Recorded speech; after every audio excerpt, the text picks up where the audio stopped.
कहानी की शुरुआत होती है आसमान में उड़ते एक ऐसे प्लेन से जिसे देखकर कोई भी नहीं कह सकता था कि अगले कुछ मिनटों में सब कुछ तबाह होने वाला है। अंदर बैठे सभी लोग अपने अपने काम में लगे थे। कोई बातें कर रहा था, कोई आराम कर रहा था। तो हमारी मेन कैरेक्टर लिंडा भी अपने दोस्तों के साथ बिजनेस ट्रिप पर जा रही थी। लेकिन तभी मौसम ने अचानक ऐसा करवट बदली कि पूरा प्लेन बुरी तरह कांपने लगा। इससे पहले कि कोई कुछ समझ पाता, एक जबरदस्त धमाका हुआ और पूरे केबिन में चीख पुकार मच गई।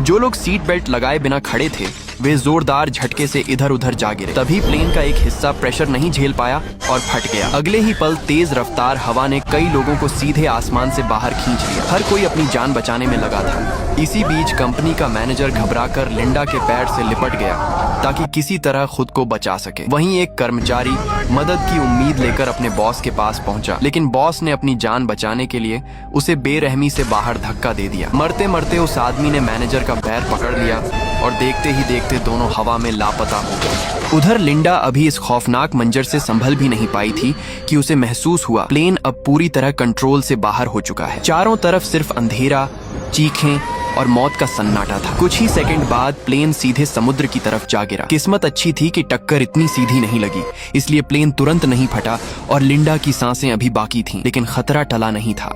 समुद्र का पानी तेजी से प्लेन के अंदर भरने लगा। बिना एक पल गंवाए उसने सीट बेल्ट खोली और पूरी ताकत से तैरकर बाहर निकलने की कोशिश करती है। कुछ समय बाद जब सब कुछ शांत हो जाता है तो लिंडा समुद्र किनारे रेत पर पड़ी हुई मिलती है। समुद्र की लहरें उसके चेहरे से टकराती हैं, तब जाकर उसकी आंख खुलती है। लेकिन जैसे ही उसे होश आता है उसके होश उड़ जाते हैं, क्योंकि वो किसी शहर या जमीन पर नहीं बल्कि एक छोटे से सुनसान आइलैंड पर फंसी हुई थी। उसने चारों तरफ नजर दौड़ाई, लेकिन उसे कोई भी दूसरा इंसान दिखाई नहीं दिया। उस वक्त उसे यही लगा कि अब शायद उसे इस आइलैंड पर अकेले ही जिंदा रहना पड़ेगा और पता नहीं कब तक किसी के आने का इंतजार करना होगा। लेकिन उसकी ये चिंता ज्यादा देर नहीं रहती, क्योंकि बहुत जल्दी उसकी जिंदगी वैसी होने वाली थी जैसी वो हमेशा से चाहती थी। थोड़ी ही दूर उसे अपना बॉस ब्रैड रेत पर बेहोश पड़ा हुआ मिल जाता है। उसके पैर में हल्की सी चोट जरूर लगी थी, लेकिन वो अभी भी जिंदा था। लिंडा के लिए बस यही काफी था, क्योंकि वो काफी समय से अपने बॉस ब्रैड को पसंद करती थी। तभी दूर आसमान में बादलों की तेज आवाज सुनाई देती है। उसे समझ आ जाता है कि अब बारिश होने वाली है, इसलिए वो बिना समय गंवाए एक नुकीला पत्थर बनाती है। फिर कुछ बड़े बड़े पत्ते इकट्ठा करती है, पेड़ों की बेलें तोड़कर लाती है और लकड़ियों का सहारा लेकर बहुत जल्दी एक छोटी सी झोपड़ी बना देती है। वो झोपड़ी हवा तो ठीक से नहीं रोक सकती थी, लेकिन बारिश से बचने के लिए बिल्कुल सही थी। आखिर वो अपने पसंदीदा इंसान को बारिश में भीगने कैसे देती। ब्रैड को झोपड़ी के अंदर लिटाने के बाद लिंडा रेत में एक गड्ढा खोदती है। फिर उसके बीच में नारियल का आधा खोल रखती है और उसके चारों तरफ पत्ते लगा देती है ताकि बारिश का साफ पानी उसमें जमा हो जाए। बारिश खत्म होने के बाद पूरे एक दिन तक बेहोश रहने वाला ब्रैड आखिर होश में आ जाता है। वैसे तो उसे लिंडा बिल्कुल पसंद नहीं थी, बल्कि वो उसे कंपनी में भी बिल्कुल पसंद नहीं करता था। लेकिन अब किस्मत दोनों को एक ही आइलैंड पर ले आई थी। फिर भी लिंडा ने उसकी इतनी देखभाल की थी, इसलिए उसने उसे एक बार धन्यवाद जरूर कहा। बस ब्रैड के मुंह से इतना सुनते ही लिंडा खुशी से खिल उठती है। उसे लगता है कि अब ब्रैड को ताकत की जरूरत है, इसलिए वो उसके लिए मछली पकड़कर आग पर भूनती है ताकि उसे थोड़ा प्रोटीन मिल सके। लेकिन ब्रैड तो हमेशा बड़े बड़े होटल और महंगे खाने का आदी था। उसे ऐसी सीधी सादी भुनी हुई मछली बिल्कुल अच्छी नहीं लगती। फिर भी लिंडा उसे जबरदस्ती वो मछली खिला देती है। आखिर अगर वो भूख से मर गया तो उसका इतना सब करना बेकार हो जाएगा। रात होने पर लिंडा समुद्र किनारे बैठकर लहरों को देख रही होती है। तभी उसके चेहरे पर अपने आप मुस्कान आ जाती है। उसने कभी सोचा भी नहीं था कि एक प्लेन हादसा उसे उसके पसंदीदा इंसान के साथ दुनिया से दूर बिल्कुल अकेले रहने का मौका दे देगा। अगर ये हादसा नहीं हुआ होता तो वो ऐसा सपना भी नहीं देख सकती थी। अच्छी बात ये थी कि उसे पहले से सर्वाइवल स्किल्स सीखने का बहुत शौक था और अब वही सारी चीजें इस आइलैंड पर उसके बहुत काम आने वाली थीं। अगली सुबह ब्रैड की नींद खुलते ही उसका मूड बहुत खराब हो जाता है, क्योंकि पूरी रात लिंडा ने अपने जूते उसके चेहरे के बिल्कुल पास रख दिए थे और उनकी बदबू उसे सारी रात परेशान करती रही। लेकिन इस समय वो इन छोटी छोटी बातों पर झगड़ा नहीं करना चाहता था। उसके दिमाग में सिर्फ एक ही बात चल रही थी कि किसी भी तरह इस मनहूस आइलैंड से जल्दी निकलना है। इसलिए वो लिंडा से कहता है कि बीच पर जाकर बहुत बड़ा SOS या हेल्प वाला निशान बनाओ ताकि ऊपर से गुजरने वाले जहाज या हेलीकॉप्टर उसे आसानी से देख सकें। साथ ही वो कहता है कि प्लेन का GPS ट्रैकर या ब्लैक बॉक्स भी ढूंढना चाहिए ताकि रेस्क्यू टीम जल्दी यहाँ पहुंच सके। लेकिन लिंडा बिल्कुल आराम से कहती है कि ये सारी बातें अभी इतनी जरूरी नहीं है। इस समय सबसे जरूरी है कि पहले जिंदा रहने का इंतजाम किया जाए। खाना, पीने का पानी और रहने की जगह तैयार करनी होगी। उसके बाद बाकी चीजें देखेंगे। लिंडा की ये बात सुनकर ब्रैड को बहुत गुस्सा आ जाता है। वो चिढ़कर कहता है कि यहाँ कोई घर गृहस्थी बसाने की जरूरत नहीं है। वो उसे ताना मारते हुए कहता है कि यहाँ हाउसवाइफ बनने का नाटक मत करो। तुम्हारे बिना भी मैं आराम से जिंदा रह सकता हूँ। इतना कहकर वो खुद उठने की कोशिश करता है। उसके पैर में चोट लगी होने की वजह से उसे ठीक से चलने में दिक्कत हो रही थी। लिंडा उसकी मदद करने के लिए आगे बढ़ती है, लेकिन ब्रैड उसका हाथ झटक देता है। कंपनी में होने पर लिंडा हमेशा उसकी बातें चुपचाप सुन लेती थी, लेकिन अब ये ऑफिस नहीं था। अब दोनों एक सुनसान आइलैंड पर फंसे हुए थे। ब्रैड के इस व्यवहार से लिंडा को भी गुस्सा आ जाता है। वो अपना सामान उठाती है और बिना पीछे देखे वहां से चली जाती है। 1 घंटा बीत जाता है, फिर 2 घंटे, फिर 3 घंटे, फिर 4 घंटे, यहाँ तक कि 7 घंटे भी निकल जाते हैं, लेकिन लिंडा वापस नहीं आती। पूरा दिन गुजर जाता है और अगली सुबह तक ब्रैड की हालत खराब होने लगती है। अब उसे समझ आने लगता है कि अकेले इस आइलैंड पर रहना इतना आसान नहीं है। तभी लिंडा वापस उसके पास आती है। ब्रैड उसे ऐसे देखता है जैसे उसके सामने कोई सुपर हीरो खड़ा हो। लिंडा उसे देखकर कहती है, ब्रैड, अब हम कंपनी में नहीं हैं। इसके बाद लिंडा जल्दी जल्दी एक लंबा भाला बनाना शुरू कर देती है, क्योंकि जब वो अकेली गई थी तब उसे जंगल में जंगली सुअर के निशान मिले थे। वो सोचती है कि रोज रोज सिर्फ मछली खाकर कब तक काम चलेगा, अब कुछ अलग खाना भी मिल सकता है। दूसरी तरफ ब्रैड को जंगली सुअरों के बारे में बिल्कुल भी जानकारी नहीं होती। वो डरते हुए पूछता है कि क्या वो जानवर खतरनाक होता है। लिंडा सिर्फ इतना कहती है कि तुम यहीं रुको, मैं संभाल लूंगी। इसके बाद वो अकेली ही हाथ में भाला लेकर जंगल की तरफ निकल पड़ती है। असल में जंगली सुअर बहुत ज्यादा खतरनाक होते हैं। उनका स्वभाव बेहद आक्रामक होता है। एक बड़ा जंगली सुअर 200 किलो से भी ज्यादा वजन का हो सकता है और दौड़ते समय उसकी स्पीड करीब 70 किलोमीटर प्रति घंटा तक पहुंच जाती है। अगर वो हमला कर दे तो अपने दांतों से इंसान के शरीर को बुरी तरह फाड़ सकता है।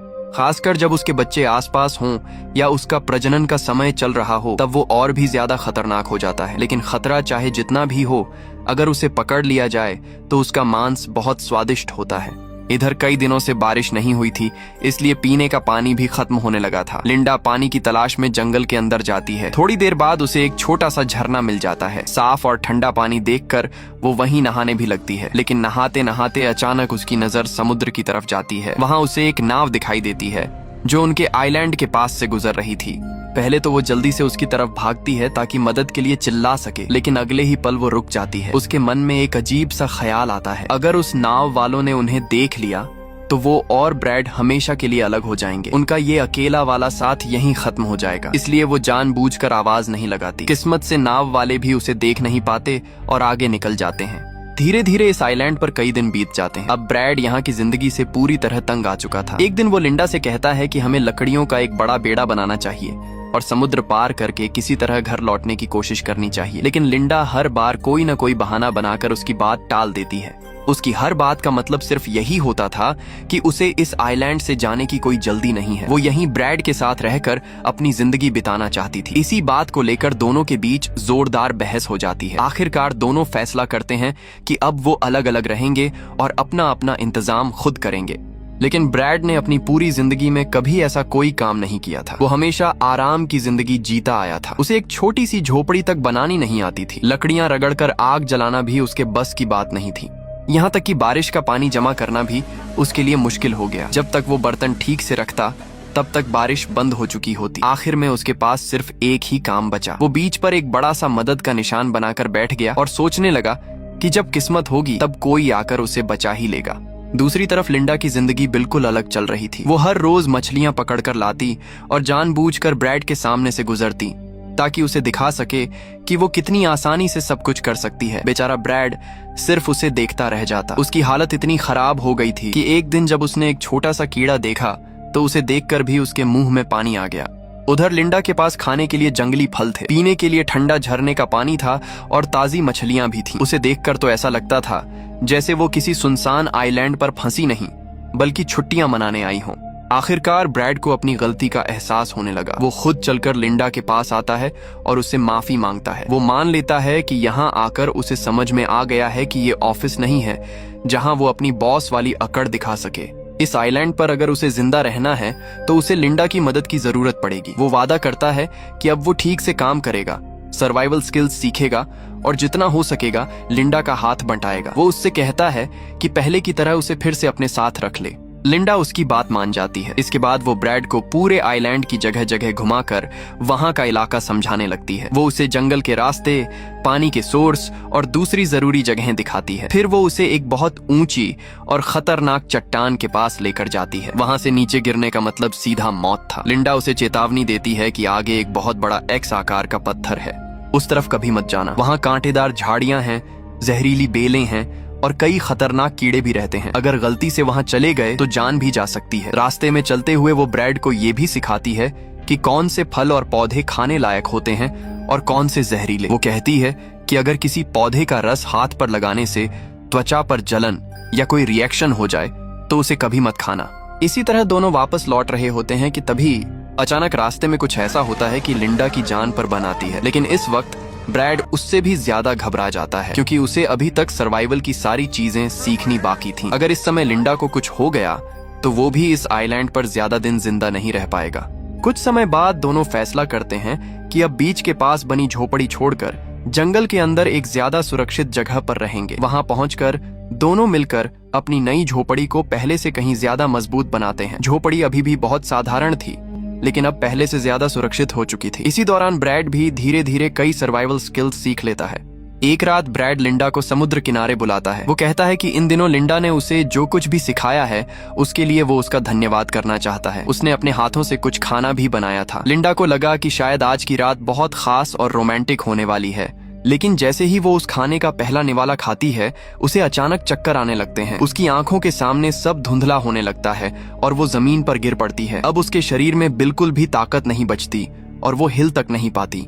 लिंडा को इस हालत में देखकर ब्रैड उसकी मदद करने के बजाय तुरंत जंगल की तरफ भाग जाता है। कुछ देर बाद वो वहां से एक खुद का बनाया हुआ लकड़ी का बेड़ा घसीटते हुए बाहर लाता है। तभी पता चलता है कि इतने दिनों से वो सिर्फ सर्वाइवल सीख ही नहीं रहा था, बल्कि चोरी छिपे यहाँ से भागने की पूरी तैयारी भी कर रहा था। लिंडा जमीन पर पड़ी हुई बस बेबस होकर अपने पसंदीदा इंसान को दूर जाते हुए देखती रह जाती है। जैसे ही ब्रैड अपने बेड़े को समुद्र में उतारता है और पहली लहर पार कर लेता है, वो खुशी से झूम उठता है। उसे लगता है कि उसका बनाया हुआ बेड़ा बहुत मजबूत है और अब वो आसानी से इस आइलैंड से निकल जाएगा। वो पीछे मुड़कर लिंडा का मजाक भी उड़ाता है, लेकिन उसकी ये खुशी ज्यादा देर नहीं टिकती। दूसरी ही बड़ी लहर आते ही लकड़ी का पूरा बेड़ा टूटकर बिखरने लगता है। इसके तुरंत बाद एक और बहुत बड़ी लहर आती है और ब्रैड समुद्र में डूबने लगता है। मौत सामने देखकर उसकी आंखों के सामने अपनी मंगेतर जूली का चेहरा आ जाता है। एक पल के लिए उसे लगता है कि शायद वो अपने घर पहुंच गया है, लेकिन असलियत कुछ और थी। तब तक लिंडा के शरीर से दवा का असर खत्म हो चुका था। वो समुद्र में कूदकर ब्रैड की जान बचाती है और उसे खींचकर वापस किनारे ले आती है। इस दौरान वो पानी भी उगल रही होती है और साथ ही उसे मुंह से सांस देकर बचाने की कोशिश भी करती है। अगली सुबह ब्रैड बहाने बनाने लगता है। वो कहता है कि उसका भागने का कोई गलत इरादा नहीं था, लेकिन अंदर ही अंदर उसे सबसे ज्यादा पछतावा इस बात का था कि उसने खाने में जहरीले पौधे का जहर बहुत कम मिलाया था। वो सोचने लगता है कि अगर उसी रात लिंडा मर जाती तो आज उसे ये सब नहीं झेलना पड़ता। कल रात जो इंसान बेड़े पर खड़ा होकर खुद को सबसे चालाक समझ रहा था, आज वही सबसे ज्यादा शर्मिंदा था। ब्रैड की हालत देखकर लिंडा उसे खाने के लिए ब्लू रिंग ऑक्टोपस की सींक बनाकर देती है। ब्रैड को बिल्कुल भी नहीं पता था कि ये ऑक्टोपस बेहद जहरीला होता है। वो बिना कुछ सोचे उसे खा लेता है। उसे खाते देखकर लिंडा हल्का सा मुस्कुरा देती है, क्योंकि उसे पता था कि थोड़ी ही देर में वो जो चाहेगी वही होगा। कुछ ही मिनटों बाद ब्रैड को महसूस होता है कि उसका पूरा शरीर सुन्न पड़ गया है। वो सब कुछ देख और सुन तो सकता था, उसका दिमाग भी पूरी तरह काम कर रहा था, लेकिन वो अपने शरीर का एक भी हिस्सा नहीं हिला पा रहा था। इस ब्लू रिंग ऑक्टोपस का जहर इंसान की नसों पर असर करता है और शरीर को पूरी तरह बेकार कर देता है। हालांकि लिंडा ने जहर की मात्रा इतनी ही रखी थी कि उसकी जान को कोई खतरा ना हो। इसके बाद लिंडा धीरे धीरे अपना छोटा सा चाकू निकालती है। फिर वो ब्रैड की पैंट उतारने लगती है। उसका इरादा उसे मारने का नहीं था, बल्कि उसे ऐसा सबक सिखाने का था जिसे वो जिंदगी भर कभी भूल ना सके। उस समय ब्रैड पूरी तरह होश में था, लेकिन जहर की वजह से उसका शरीर बिल्कुल भी उसका साथ नहीं दे रहा था। वो चाहकर भी कुछ नहीं कर सकता था।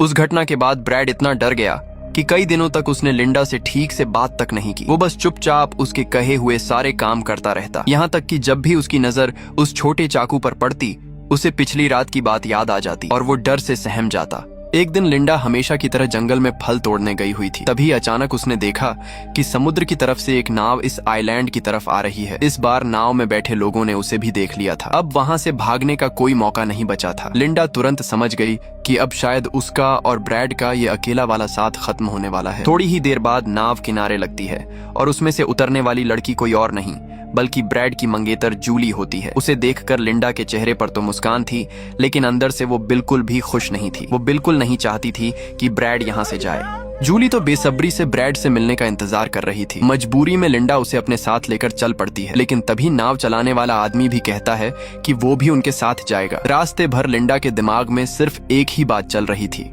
अगर उसने सीधे इन दोनों पर हमला किया और कहीं वो दोनों उस पर भारी पड़ गए तो। काफी सोचने के बाद उसे एक खतरनाक आइडिया आता है। उसे याद आता है कि कुछ दिन पहले वो खुद एक ऊंची चट्टान के पास से गुजरते हुए लगभग नीचे गिर ही गई थी। वहां का एक हिस्सा बहुत ज्यादा खतरनाक था।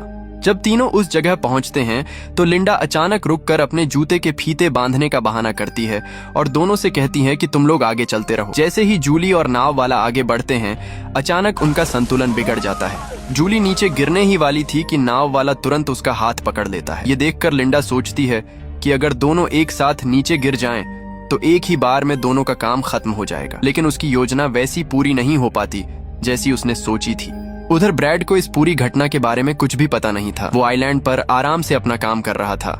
लेकिन थोड़ी देर बाद जब लिंडा वापस लौटती है तो उसका व्यवहार पूरी तरह बदल चुका होता है।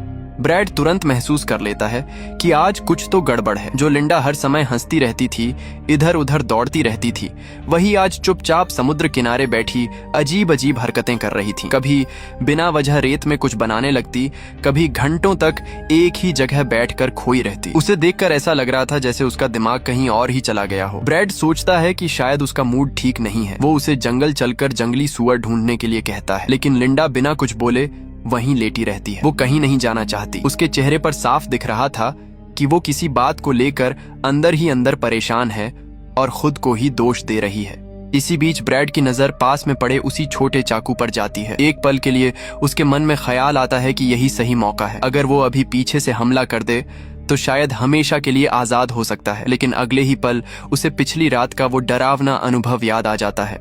वो सोचने लगता है कि अगर हमला करने के बाद भी वो लिंडा को हरा नहीं पाया तो इस बार शायद उसकी जान ही चली जाएगी। यही सोचकर उसकी हिम्मत जवाब दे देती है और वो कुछ भी करने की हिम्मत नहीं जुटा पाता। उस रात जब लिंडा सो रही होती है, तभी अचानक उसे किसी औरत की आवाज सुनाई देती है। वो बार बार उसका नाम लेकर मदद के लिए पुकार रही होती है। लिंडा की आंख खुल जाती है। उसे ऐसा लगता है जैसे जूली अभी भी जिंदा है और उसे ढूंढते हुए यहाँ तक पहुंच गई है। वो तुरंत एक जलती हुई मशाल उठाती है और आवाज की तरफ बढ़ने लगती है। जैसे जैसे वो आगे जाती है उसकी धड़कनें तेज होती जाती हैं। तभी वो देखती है कि जूली समुद्र के पानी से बाहर निकल रही है। उसका पूरा शरीर बुरी तरह घायल था और वो दर्द से चीख रही थी। जूली गुस्से में लिंडा की तरफ देखकर चिल्लाती है, तुमने मुझे मारने की कोशिश की? क्यों? आखिर क्यों? मैंने तुम्हारा क्या बिगाड़ा था? तुम ऐसा कैसे कर सकती हो? मैं ब्रैड को सब कुछ बता दूंगी। उसे पता चल जाएगा कि तुम एक कातिल हो, तुम एक खूनी हो। जूली की ये बातें सुनकर लिंडा पूरी तरह घबरा जाती है। वो बिना कुछ सोचे अपनी लाठी पूरी ताकत से उसकी तरफ घुमा देती है। लेकिन जैसे ही लाठी आगे जाती है, अगले ही पल जूली अचानक गायब हो जाती है। लिंडा घबराकर इधर उधर देखने लगती है। तभी उसकी आंख खुलती है और उसे समझ आता है कि ये सब सिर्फ एक डरावना सपना था। लेकिन अगली सुबह जो होता है वो किसी बुरे सपने से भी ज्यादा डरावना था। ब्रैड समुद्र किनारे कुछ ढूंढ रहा होता है। तभी उसकी नजर एक इंसानी हाथ पर पड़ती है। वो उसे ध्यान से देखता है और तुरंत पहचान जाता है कि ये हाथ जूली का है, क्योंकि उसकी उंगली में वही सगाई की हीरे वाली अंगूठी थी जिसे वो बहुत अच्छी तरह पहचानता था। ब्रैड ये देखकर पूरी तरह सन्न रह जाता है। वो तुरंत लिंडा के पास जाता है और उससे सवाल करने लगता है। पहले तो लिंडा बहाने बनाने की कोशिश करती है, लेकिन इस बार ब्रैड उसकी एक भी बात पर भरोसा नहीं करता। पिछले कई दिनों से उसे लिंडा का अजीब व्यवहार पहले ही शक में डाल चुका था। उसे हमेशा लगता था कि लिंडा कुछ छिपा रही है, लेकिन उसने कभी नहीं सोचा था कि वो किसी की जान लेने जैसी हरकत भी कर सकती है। जब लिंडा समझ जाती है कि अब उससे सच छिप नहीं सकता, तो वो अपनी सुरक्षा के लिए पास रखा चाकू उठाने की कोशिश करती है। लेकिन ब्रैड उससे एक कदम आगे निकल चुका था। उसने मौका मिलते ही वो चाकू पहले ही छिपा दिया था। इसके बाद दोनों के बीच जबरदस्त लड़ाई शुरू हो जाती है। दोनों एक दूसरे पर पूरी ताकत से हमला करते हैं। कभी ब्रैड भारी पड़ता है तो कभी लिंडा। दोनों किसी भी कीमत पर हार मानने को तैयार नहीं थे। इसी लड़ाई के दौरान मौका मिलते ही ब्रैड पूरी ताकत से वहां से भाग निकलता है। वो बिना पीछे देखे जंगल की तरफ दौड़ता रहता है, लेकिन दौड़ते दौड़ते अचानक उसके सामने एक ऐसी चीज आती है जिसे देखकर उसके पैरों तले जमीन खिसक जाती है। इस सुनसान आइलैंड के बीचों बीच एक बहुत बड़ा और शानदार आलीशान बंगला खड़ा था। अब जाकर ब्रैड को समझ आता है कि उस दिन लिंडा ने उसे उस दिशा में जाने से बार बार क्यों मना किया था। उसने कहा था कि वहां जाना बहुत खतरनाक है, लेकिन असली वजह कुछ और ही थी। उस तरफ ये पूरा आलीशान बंगला मौजूद था जिसे लिंडा उससे छिपाकर रखना चाहती थी। शुरुआत में लिंडा को भी इस आलीशान बंगले के बारे में कुछ नहीं पता था, लेकिन जिस दिन उसने समुद्र में एक नाव को इस आइलैंड के पास आते देखा था, उस दिन वो चुपचाप उसका पीछा करते हुए यहाँ तक पहुंच गई थी। तब उसने देखा कि कुछ लोग इस बंगले की देखभाल और जरूरी सामान पहुंचाने आए थे। जब उनमें से एक आदमी दरवाजा खोलने के लिए पासवर्ड डाल रहा था, तब लिंडा ने छिपकर वो पूरा पासवर्ड याद कर लिया। बाद में जब सारे लोग वहां से चले गए तो वो चुपके से बंगले के अंदर घुस गई। अंदर उसे तरह तरह का स्वादिष्ट खाना मिला जिसे उसने पेट भर कर खाया। वहां से निकलते वक्त उसने एक छोटा सा चाकू भी अपने साथ चुरा लिया। उधर अपनी जान बचाकर भागता हुआ ब्रैड भी उसी बंगले के अंदर पहुंच जाता है। वो जोर जोर से मदद के लिए चिल्लाने लगता है, लेकिन पूरे बंगले में उसके अलावा कोई भी मौजूद नहीं था। वो सोचता है कि कम से कम कोई हथियार ही मिल जाए ताकि अगर लिंडा यहाँ आ जाए तो वो अपना बचाव कर सके। लेकिन उसे पूरे बंगले में एक भी चाकू नहीं मिलता, क्योंकि लिंडा पहले ही सारे चाकू छिपा चुकी थी। उसी समय लिंडा भी ब्रैड का पीछा करते हुए बंगले तक पहुंच जाती है। वो सीधे कंट्रोल रूम में जाती है, जहां लगे कैमरों की मदद से पूरे बंगले के हर कमरे पर नजर रखी जा सकती थी। मॉनिटर पर वो ब्रैड की हर छोटी बड़ी हरकत देख रही थी। इतना ही नहीं, उसने पहले ही बंगले का सिक्योरिटी अलार्म भी बंद कर दिया था। इसीलिए बंगले के असली मालिकों को ये पता भी नहीं चलने वाला था कि कोई अंदर घुस चुका है। कुछ देर बाद लिंडा हाथ में बंदूक लेकर ब्रैड के सामने पहुंच जाती है। अब ब्रैड पूरी तरह टूट चुका था। उसे समझ आ गया था कि इस बार बचना बहुत मुश्किल है। वो तुरंत घुटनों के बल बैठ जाता है और लिंडा से अपनी जान की भीख मांगने लगता है। वो एक एक बात ऐसी कहता है जो सीधे लिंडा के दिल पर असर करती है। वो कहता है कि अब उसे बाहर की दुनिया में वापस जाने की कोई इच्छा नहीं है। वहां उसके लिए कुछ भी खास नहीं बचा। अगर लिंडा चाहे तो वो इसी आइलैंड पर उसके साथ हमेशा रह सकता है। यहाँ भी वो खुश रह सकता है। लेकिन तभी लिंडा की नजर बंगले में रखी एक सजावटी चीज पर पड़ती है। वहां रखे एक बड़े जानवर के सींगों में से एक सींग गायब था। उसे तुरंत एहसास हो जाता है कि कुछ गड़बड़ है। इसके बाद क्या हुआ ये कोई नहीं जान पाया, लेकिन उस घटना के बाद लिंडा को गोल्फ खेलने का ऐसा शौक लगा कि वो बार बार गोल्फ खेलने लगी, क्योंकि हर बार जब वो गोल्फ स्टिक घुमाती थी तो उसे वही एहसास याद आता था जब उसने ब्रैड के सिर पर पूरी ताकत से वार किया था। बाद में जब भी कोई पत्रकार उससे पूछता कि वो इस सुनसान आइलैंड से जिंदा वापस कैसे आई, तो लिंडा बड़ी शान से झूठ बोलती। वो कहती कि उसने अकेले ही लकड़ी का बेड़ा बनाया, समुद्र पार किया और खुद ही वापस घर पहुंच गई।